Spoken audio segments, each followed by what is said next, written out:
তাহলে কি ইয়াস দেয়ালের কেরিয়ার এন্ড হয়ে গেল? তাকে কি আমরা কোনোদিনই দেখতে পাবো না যে ক্রিকেট গ্রাউন্ডে সে বলাতে বল করছে? সে কি আর কোনোদিনই ক্রিকেট খেলতে পারবে না? তার ক্রিকেট কেরিয়ারে কি সত্যিকারে ফুল স্টপ লেগে গেল?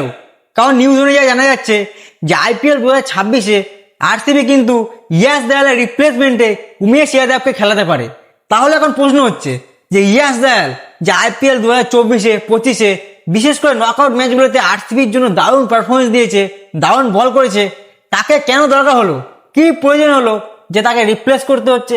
তাহলে কি ইয়াস দেয়াল সত্যিকারে আইপিএল 2026-এ খেলতে পারবে না?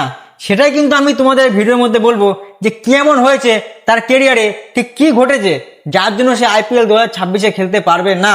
তাহলে চলো এর পেছনে ঠিক কি কারণ আছে যার জন্য ইয়াস দেয়াল আইপিএল 2026-এ খেলতে পারবে না সেটা আমি তোমাদেরকে বলি।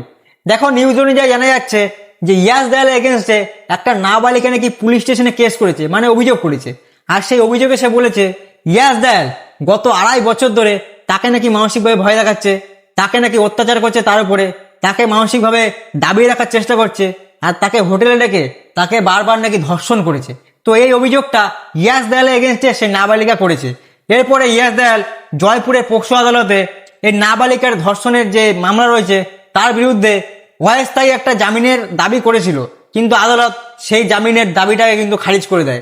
কারণ ইয়াস দেয়ালের এগেনস্টে সেই মামলা নিয়ে, সেই অভিযোগ নিয়ে অনেক প্রমাণ কিন্তু পুলিশের কাছে রয়েছে, যেমন ভিডিও কল, কিছু ছবি, কিছু অডিও কল, অনেক কিছু কিন্তু পুলিশের কাছে রয়েছে, যার জন্য কিন্তু ইয়াস দেয়ালকে এখনো জামিন দেওয়া হয়নি। তো এটাই হচ্ছে মেন কারণ যার জন্য আরসিবি আইপিএল 2026-এ উমেশ যাদবকে নিয়ে এসছে ইয়াস দেয়ালের জায়গায়। তো এবার প্রশ্ন হচ্ছে এই ইয়াস দেয়ালের এগেনস্টে যে অ্যালিগেশন লাগানো হয়েছে সেটা কি সত্যি নাকি মিথ্যা?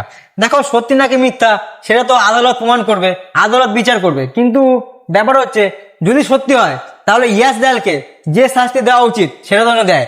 আর যদি মিথ্যা হয়, কারণ আমরা আজকাল একটু বেশি দেখতে পাচ্ছি যে মহিলা সুরক্ষার জন্য যে সমস্ত আইনগুলো তৈরি করা হয়েছে সেগুলো নিয়ে কিন্তু মহিলারা তার মানে বলতে গেলে খারাপ কিন্তু ফায়দা উঠাচ্ছে, খারাপভাবে সেটাকে ব্যবহার করছে।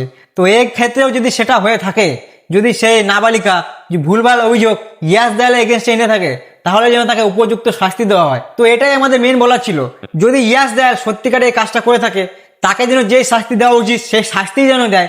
আর যদি এই নাবালিকা যদি কোনো রকম খারাপ, কোনো রকম যদি ভিত্তিহীন, কোনো রকম মানে ভুলভাল এলিগেশন যদি এই ইয়াস দেয়ালের এগেনস্টে নিয়ে আসে, তাকে যেন উপযুক্ত শাস্তি দেওয়া হয়। তো এটাই ছিল মেন কারণ যার জন্য কিন্তু ইয়াস দেয়াল মনে হচ্ছে আইপিএল 2026 খেলতে পারবে না। বাকি তোমাদের কি মনে হচ্ছে? তোমাদের মতামত অবশ্যই কমেন্টে দিয়ে যাবে। আর এরকম ইন্টারেস্টিং ভিডিও দেখার জন্য আমার চ্যানেলটা সাবস্ক্রাইব করতে একদমই ভুলবে না, কারণ এরকম ইন্টারেস্টিং ভিডিও আমি আমার চ্যানেলে প্রত্যেক দিন আপলোড করে থাকি। তাহলে চলো আজকে ভিডিওটা এখানে শেষ করছি। দেখা হচ্ছে কালকে একটা নতুন আর ইন্টারেস্টিং ভিডিওর সাথে। ততক্ষণের জন্য তোমার সবাই ভালো থাকবে আর সুস্থ থাকবে, আর আমার ভিডিও দেখতে থাকবে।